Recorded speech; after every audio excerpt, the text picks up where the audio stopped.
When I tell people I've been off social media for 3.5 years, I get an interesting mix of reactions, but the most common question I get is, wait, what on earth do you do with your time now? And I'd be lying if I said that I weren't staring at the wall a lot more often than I used to. But the truth is, being off social media has made my life infinitely better in so many ways. A few months ago, I made a video about my struggles with social media addiction and how I had a bit of a journey evolution deleting my accounts one by one. So definitely if you want more context on my relationship with social media, I encourage you to watch that one. But today I wanted to dig into what actually happens after you quit social media. What are the good, the bad, the ugly, the consequences, the benefits?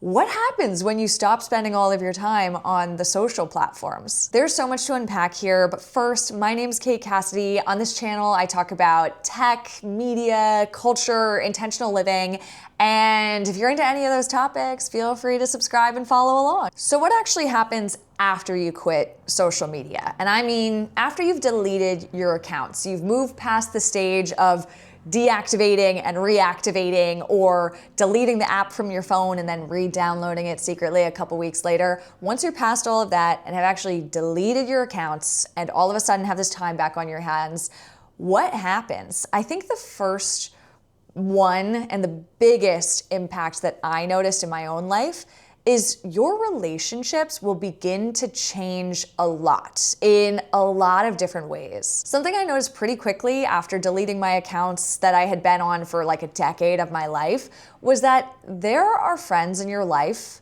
that you have that are only friends for convenience, which is a hard pill to swallow. There are some people that you might think you're still good friends with, and you might maintain some semblance of a relationship online. You might send each other the occasional Snapchat, or you might respond to people's Instagram stories every once in a while. Like, I think we all have that level of friend around us. These kind of quasi-friends, people from middle school, people from high school, people you kind of keep in touch with here and there, but you don't actually really know what's going on in the day-to-day in their lives anymore. And you might not even pick up a phone and call them. Those friendships, when you delete social media and you delete that convenient way that you're staying in touch with them, those start to dwindle pretty quickly. In fact, I wouldn't even say they dwindle. Some of them will straight up disappear. Like, there have been people that I think I would have considered us friends when I was still on social media. And now that I've been off it for 3.5 years, I have no idea what's going on in their lives. I have no clue what they are up to. And they have also never reached out to me to realize that, what am I up to? And what you realize is it takes effort. It takes intentional effort to maintain friendships offline in the real world. These real personal connections with people. Take that intentional extra step to shoot them a text, give someone a call, throw a random life update their way. And that extra effort that you have to put in is so important in deepening those friendships that I think it's okay for us to not all be connected to hundreds, if not thousands of people that you might have on your social media platform, people that you've met once on a trip, people that you've just made connections with over the years, but don't really have that day-to-day interaction with or aren't even gonna see in the next couple years. Those are the type of people that once you're off social media, you can kind of reconsider if you want that level of friendship in your life anyway, because friends that are friends for the sake of convenience or just out of the fact that you could seem like you guys were friends because you occasionally messaged each other on Instagram, are those really the types of friendships and relationships that you want to be building? Are those really the ones that are enriching and fulfilling in your life? What I came to realize after deleting social media is those weren't the ones that were filling me up, filling my cup, bringing me joy. And so I had to just get comfortable with the fact that I lost a lot of friends getting off of social media. I lost a lot of friends, but were they even friends in the first place? If that friendship was just based on kind of convenience and maintaining a bit of an understanding of what's going on in someone else's life, but it's also them putting their highlight reels, this very curated brand image of themselves online. Like those, I realized, were not the types of friendships I wanted to have. One of the benefits, though, that comes from this, once you do delete your social media platforms, is you will start to really deepen the friendships that you do have and the ones that you do choose to maintain.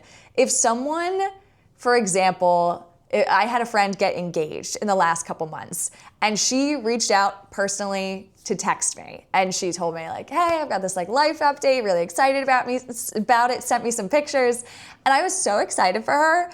And I also was just so appreciative that she took the extra step to reach out to me in person, because I know that it had probably gone on Instagram a little bit earlier, and if I had been on Instagram, I could have seen it, and but because it took that extra step of texting me, it also opened up a line of communication to be like, oh my gosh, hi, how are you? How are you feeling? Whatever. There are so many things like that in your life, those like bigger life updates. If you have friends that you want to stay connected with, you're gonna have to reach out to them personally to tell them your big life updates, to have them share those moments with you, and those friendships will become so much deeper because of that. The actual nature of how we are communicating with each other is kind of emblematic in a way of the types of friendships and the level of friendships that we have with people. So there's people who were friends out of convenience, and you felt like you were friends just because you were liking something, or you just kept a little bit of a line of communication open on one of the social media platforms.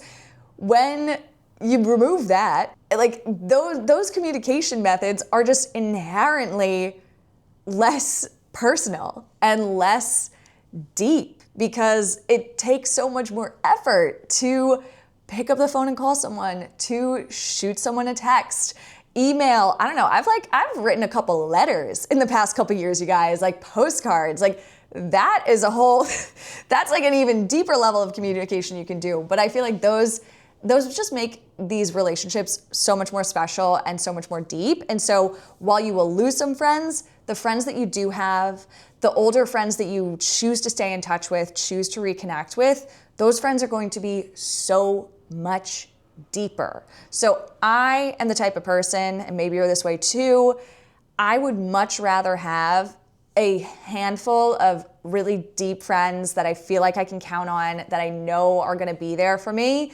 versus hundreds of friends, I put that in quote, that don't really know what's going on my day-to-day and are not the type of people that I would call when an emotional issue comes up in my life. So it's a bit of a shift in the way that you think about your friends and relationships. But for me, it unlocked so much new levels of depth in my friendships, which I valued a ton. And the final way that I feel like relationships get impacted by being off of social media is you may also realize that you actually need to make new friends. If a lot of the friends that you had, you were fostering those friendships online, and then when you remove yourself from those platforms that you were maintaining those friendships on, you may need to go out and build new communities and find new friends, find new ways of meeting people who have more similar, like-minded interests with you. And I made a whole nother video on that if you're interested in like how to make friends, because it's hard, especially when you don't have social media. It can be kind of hard, and it's like a weird thing to navigate, but we all have to do it. And those new friends that you make after deleting social media will automatically be so much deeper, because these aren't the type of friends that you can just be like, oh, hey, like, I like you, what's your Snapchat? Or what's your Instagram? It's like, no, you have to actually exchange numbers. You have to actually text them. You have to meet up in person to see these people. And I think that's a really beautiful thing, but it's challenging. It's complicated. Relationships change a lot when you're off social media. And that's just something that I think you should be prepared for if you are considering getting off of social media yourself. The second way that I feel like social media and deleting my social media accounts really helped me and was a benefit is the fact that I felt just naturally de-influenced. I know that de-influencing or like deconstructing the way that people are like influencer culture online. I know that that's like a thing these days, is wanting to like de-influence and share the less picturesque versions of your life. But you will do this naturally by spending less time on the social platforms. What I think we forget sometimes, or don't really realize consciously top of mind when we're like scrolling on TikTok or watching YouTube videos or on Instagram, we forget how many accounts and creators and people out there are constantly trying to subtly sell you things. Or even if they're not trying to subtly sell something, they're building up this kind of comparison culture where you might feel like you need to kind of keep up with the Joneses a little bit. Or you, even broader than that, like you will start to get caught up in trends. And the trend cycle is so quick now that I think a lot of us, I know I struggled with this when I was on social media. My language would change month by month based on like what TikTok sound was popping off that time. Like my language would change, the jokes that I was saying would change, the types of styles of clothes that I would wear would change. All of these things were just subtly being influenced by the type of content that was circulating online. And when you remove yourself from that, and you choose to live under a rock like me, you just try and go this like blissfully ignorant route, you realize I've been just kind of constantly bombarded with this noise and stimuli, like constant dopamine hits, constant ads, either overtly telling me to buy something or covertly, subtly influencing me to see something after like seeing a product many, many times in different influencers' videos and content online. And once you do remove all that noise, you kind of put your blinders on to that stimuli by choosing to remove yourself, intentionally getting off of the platforms, then you will actually have the time and the freedom in your mind and the clarity to touch back into your own intuition and start to get an understanding of your own sense of style. Like, I think that was a really interesting one for me when I got off of social media, especially stuff like TikTok. Like, my actual clothing style changed. I felt less compelled to buy stuff to just like keep up with whatever was in fashion right then. This is shameful to admit, you guys, but like back in the day, I was buying fast fashion quite a bit. Like I was working at TikTok, you guys. I was buying from Shein. I was working at TikTok. And of course, there's like economic things at play, of course. But the truth is, like, I think a lot of that was me being influenced by what I was seeing online and feeling like I needed to keep up with the trends. And so removing myself from that, you just get back in touch with like, wait, what's my own personal style?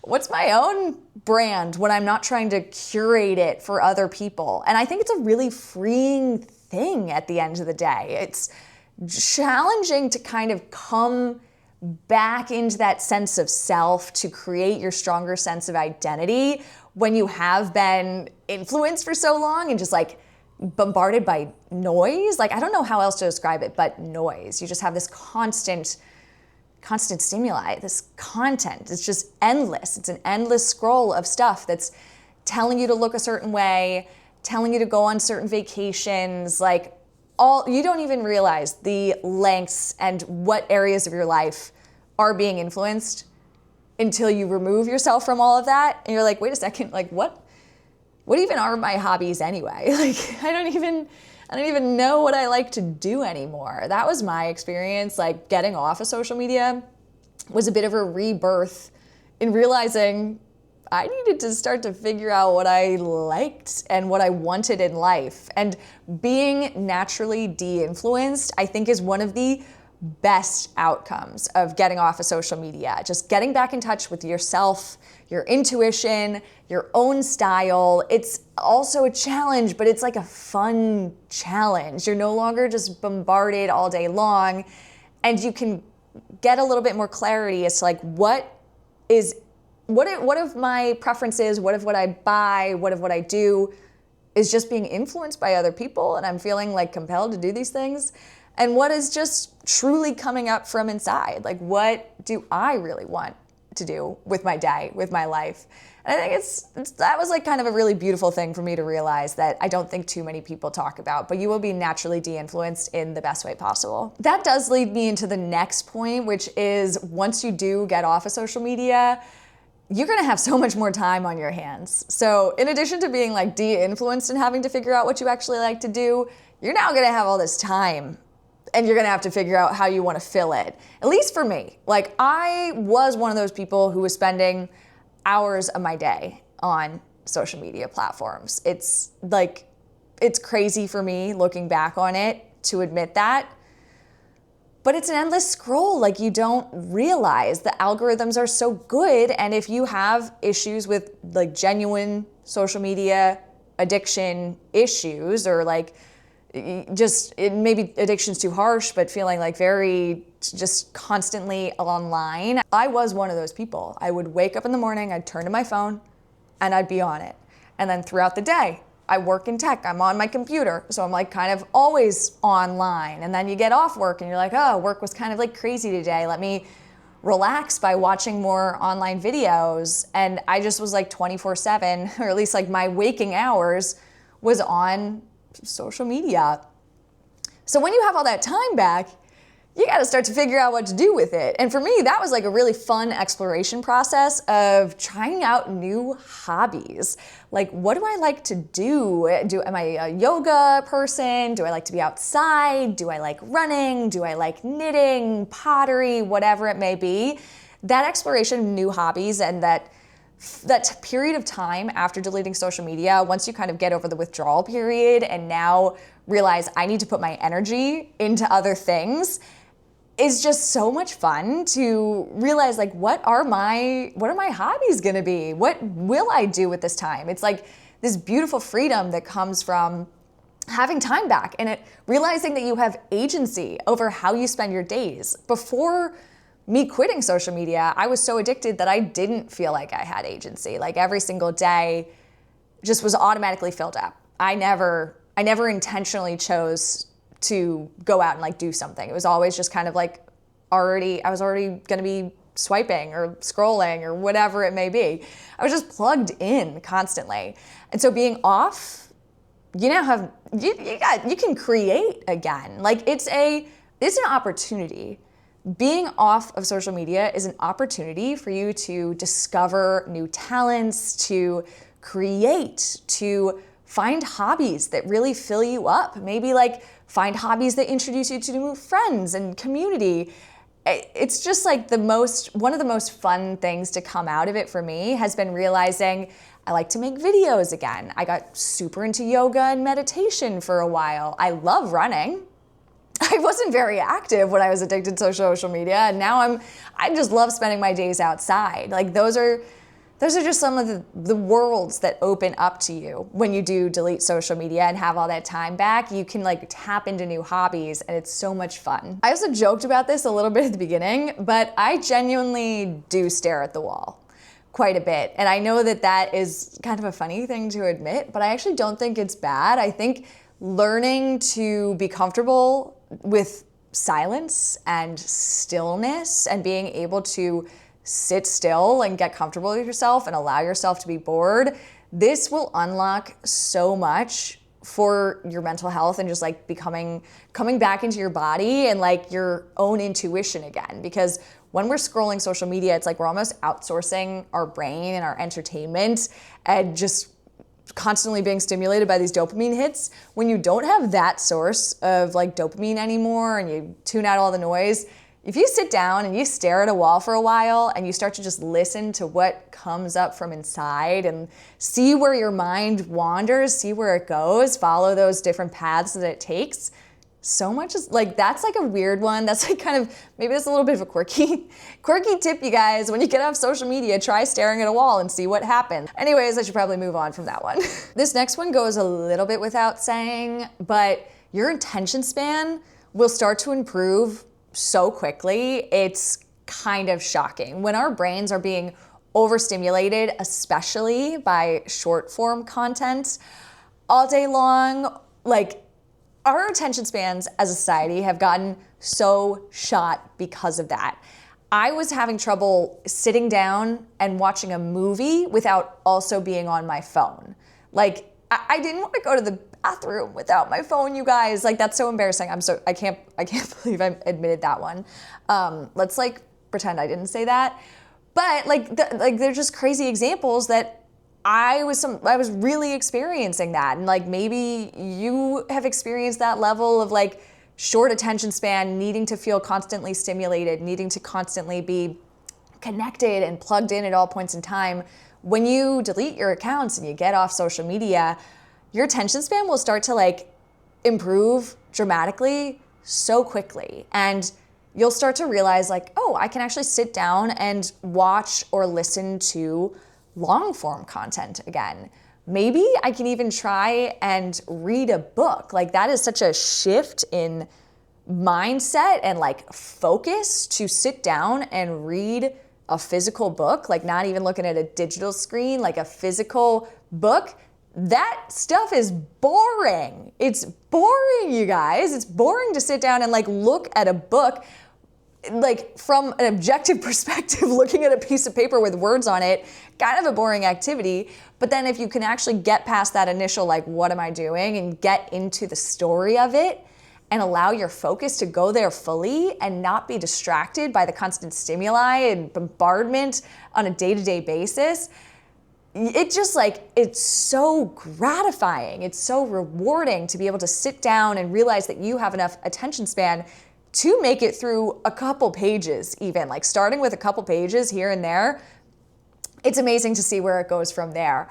And then beyond that, being able to be present in your conversations with other people is so, like, it's such an important skill to have that I think so many of my generation and younger generations that were kind of handed smartphones at a very pivotal time in our lives, like in puberty or like even younger when our brains were still forming, we formed such dependencies on these platforms. And then our attention spans were impacted because of that as well.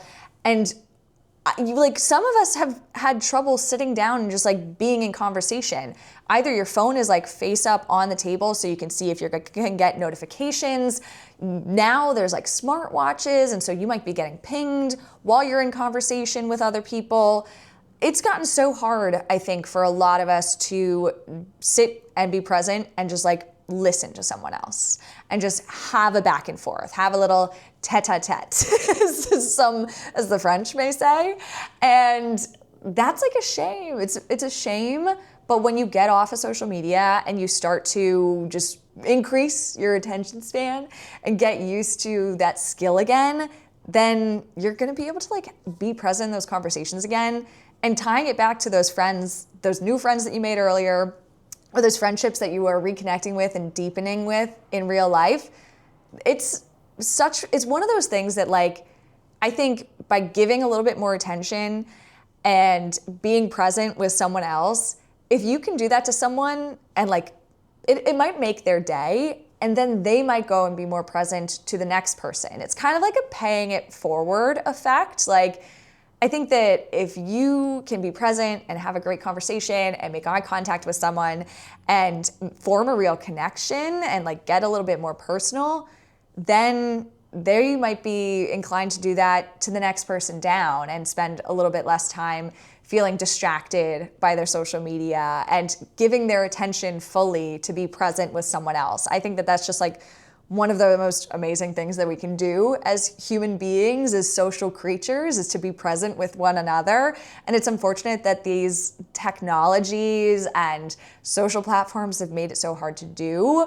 But when you do get off of it, you will discover that your attention span will increase more and more over time. And it's just amazing to see once you have like that focus back. I think that's just one of the best things that happens when you get off social media. Another improvement that will happen when you get off social media is you start to experience life again much more fully than you do when you have social media. And let me explain that a little bit further, because I think it's kind of confusing, or it sounds a little shamey for when you are spending time on social media.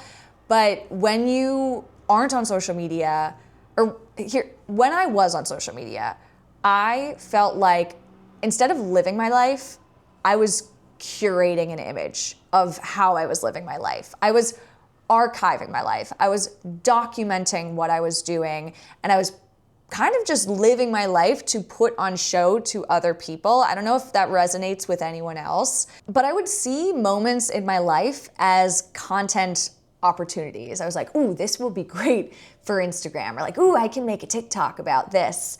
And that's just like a way of thinking that automatically takes you out of the present moment and puts you into this like almost observing view of your life. You are already intentionally thinking, you're not like intentionally, I guess you're like kind of subconsciously thinking about how are other people going to perceive my life when I publicly share how I'm living my life on social platforms. When you delete the social platforms and you stop archiving your life for everyone else to see, then you actually can be present in that moment and not have that voice in the back of your head that's saying like, ooh, I need to snap a pic of this. I need to get content. Oh, this vacation, it's going to be so good because of all the content that I'm going to get from it. Like removing that frees up just the ability to be fully present and be fully experiencing your own life. You're no longer documenting it, you're living it. And it's a intangible thing. It's a hard one to quantify, but I can tell you from my own experience, it's just an amazing feeling that it's freeing. It's so much clarity. And I think that is a really amazing thing about getting off of social media. Your own self-perception will also change when you get off of social media. Rather than thinking of yourself as a brand and like always worrying about how am I going to appear online? When you remove that, you can actually start to just be more content with yourself on the day-to-day. Like you aren't a brand, you can just be Kate. Like I can just be Kate and like you can just be you. And that's like a great thing that I think we don't realize. Many of us will succumb to the feeling of like, I am being perceived by other people when I'm online, and just removing that obstacle of us being able to get in touch with our true selves allows for so much more contentment and fulfillment and just like naturally being comfortable with yourself. You're not comparing yourself 24/7 to these people who have like perfectly curated brand images of themselves and get the best photographers and are probably using Facetune anyway. You're not comparing yourself to that. So you can just be content with who you are and like discover who you are fully. And so you don't have to worry about like other people's perceptions. You just like get more comfortable with your own self-perception and your own identity. It's like a very freeing thing once again. I feel like I've been talking about positive ones for a while. So I do need to take a moment to recognize like how challenging this is and how one of the biggest downsides of deleting your social media is, especially in the short term, especially in the period immediately following deleting your accounts, things might feel very lonely and very isolating, especially when you've been on social media and you may have these false senses of connection with other people. If you remove those connections and you had been relying on that for feeling like you had friends or feeling like you had these online relationships that were good substitutes for in-person interactions with other people and like building in-person community, when you remove that, it kind of sucks. It kind of sucks. It's gonna feel lonely, and it's just, I like wish I could say it would be better, but it's challenging. For a period of time, it is going to be miserable. Maybe miserable is going too far, but like it definitely was a lot for me. And I felt like I was missing out on a lot of stuff at first. I was like, when you don't see what other people are up to, it's hard. Like you're like, wait, what's going on? What are people up to? What are people watching? What's cool right now? Like all these things you might be feeling like you're missing out on what's going on out there in the world. And that sucks at first, but as time goes on, that actually becomes one of the best things. Like there's so much freedom that comes from missing out on other things. Like JOMO, I think, is something I've heard more recently these days, like the joy of missing out. When you get off social media, all of a sudden you don't even, like you get to a point where you like don't You don't even care what other people are up to because you're just like too busy living your own life to worry about how other people are living their lives. And that's a great feeling, but it takes getting through this really lonely period at first where all of your connections, these like online parasocial relationships that you've had built, those will get ripped away from you. It will be like a cold turkey. It's harsh. It's like a harsh difference from feeling like you're connected to all of a sudden feeling so disconnected and feeling like you're missing out on things. But that will actually become one of the biggest blessings from the experience overall. This also pushes you to be more, like make more meaningful experiences of your own, doing more in life, in real life stuff, like making those in real life connections, having phone calls with people. Like, it's gonna suck and it's gonna feel lonely, and it might for a while, and then at one point you're just gonna kind of have to like kick yourself in the booty and be like, okay, this has sucked for too long and I need to start changing things. I need to take back control of my life and take agency and realize I can pick up the phone and I can call my sister or my friend from college and I can have that conversation and see what they're up to. So it's hard for a while. It's really challenging transition period. Like, it might feel depressive, it might feel lonely, it might feel like you're missing out. But when you make it through that, it's gonna be so motivating to build your life in the way that you want to. And you get to orient yourself in the way that you like feel most in tune with. And you get to build these friends and relationships that feel strong and deep and meaningful. And it's just like, I have too much, it feels great, you guys, but it sucks at first. Like, I don't know how to describe it, but it's gonna get better. If you're like thinking about it right now and you're feeling nervous to do it because of all those like challenges that you're gonna have to go through, just know that it's worth it on the other side. I promise it's worth it. I don't know how to like, I hope at this point in the video, you trust me a little bit and you feel like we're friends. Like, we are in this together and I promise you it's going to get better. So yeah, wanted to address the fact that it will be hard, but it will get better. And once you get past that challenging phase, it's going to be amazing. Here's one that's interesting and may be a little controversial to talk about, but I'm gonna go there anyway, you guys.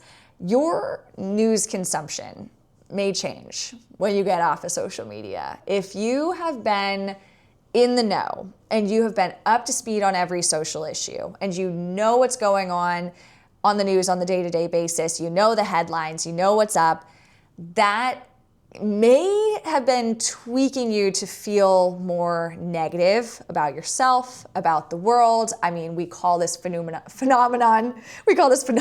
doom scrolling. I made a whole nother video about like the psychology of doom scrolling, so you can like learn more a little bit about the science over there. But when you now don't have those like touch points that may bring you down these negative rabbit holes, things that will drag on your attention and the way that you feel about the world, when you do remove that stimuli and the news, and you also remove the pressure to feel up to speed, like, I guess to go a little bit back, in my youth, I was a little bit of a social justice warrior. And I felt very like I needed to, like, you got a certain social currency if you were up to speed on every single issue. If you were like posting the hot article of the day on your Instagram story, like there was a certain, like, you got respect in certain circles if you were the type of person that was doing that. And so I think a lot of us, without even realizing it and without being intentional about it, we were kind of just becoming these like echo chambers of negativity, and just, I don't know, it's just like the news that we consumed were all kind of the same, and a lot of us were like sharing the same things and not really having that deeper like understanding or taking the second to really think about how like you really feel about any certain issue. And so when you remove social media and you're not just being fed news and headlines and ways to think constantly, not to say that like social media will indoctrinate you one way or another, but just like the algorithms themselves are built to bring up more engaging content as you scroll more and more. So inherently, it's going to start to bring you down rabbit holes the further down you go on a certain topic. if you remove that, it's gonna be weird at first because you're not gonna know what's going on, but then it's gonna feel great. Like, I can't lie, you guys. I don't really listen to the news anymore. I don't really keep up to date. I have a couple different news sources that I intentionally choose, and I will listen to a couple podcasts that keep me in the know. But I choose the issues that I want to stay on top of and aware about. And then beyond that, if you can't control it, you kind of have to learn to let it go and really hone in your locus of control and just be aware of the fact that, like, your own life, you can't always be up to speed with everything else that's going on. And so when you're off of social media, I think you have the ability to come to that conclusion for yourself, because you're not going to be constantly bombarded with news and echo chambers and rabbit holes that you might go down that are being fed to you by the algorithm. And that's like it's kind of a weird one to talk about, but it's very freeing. It's very freeing. It's weird to be like kind of blissfully ignorant and almost like choose to opt out of being up to speed on every single topic all of the time. But there's something really great about it. It just feels really, really good, you guys. I very much encourage you to join me on this one, even if you're staying on social media. If you spend a little bit less time going down those like rabbit holes or feel less pressured by whatever media echo chamber you might be in, it's a really good feeling if you can start to get more in touch with your own true self on that one. It's like we don't realize how much of what we're consuming or what our opinions are actually just being influenced by sensationalism and viral outrage that is just being pushed upon us. So removing that equation entirely allows you to get more in touch with your true self on these things. Getting off social media will also allow you to be much more creative, because I've made a whole other video on this, but creativity comes from being bored. It comes from being present, sitting with yourself for a while and realizing, I need to do something. I need to put my energy into some sort of effort, some sort of artistic creation. Like, I want to have a process. And that creativity will come when you are not being constantly bombarded by these digital stimuli that keep you online and keep you scrolling rather than creating. Your brain is gonna get bored because you haven't allowed it to get bored in years. If you, like me, were the type of person to wake up, be on phone, during work, be on phone, end of the night, watching TV, still somehow on phone, if you were dealing with that same struggle, your brain hasn't been able to get bored for years now. And when you finally allow it to get bored and to go to that place that you have been avoiding for so long, boredom breeds creativity. And you never know what will come out from that. For me, for example, here I am making videos again. This is a part of my life that I loved doing this growing up. In college, I did digital media production. I worked at different production studios over the years. Like, this was part of myself that I had let fall to the wayside for so many years. And only after getting off of social media and spending some time less plugged in online did I come back to it now more intentionally, realizing I want to create again. I feel like I have a message that I want to share, and it makes me so happy. And the only way that happened is because I allowed myself to get bored. So one of the best parts about being off of social media is letting yourself get bored, because you never know what's gonna come from it. You might be the next person to make your own YouTube channel. If you made it this far, definitely subscribe to follow along beyond this YouTube videos. I also have a newsletter. Check that out down below. And thank you so much to my super tier subscribers, Kareen, Artemis, and Emily. I really appreciate all three of you, and to all my other subscribers as well. It's really growing over there, which makes me so excited. I love to write, so I appreciate you all for being there. We're in it together, and we will talk again soon. Bye.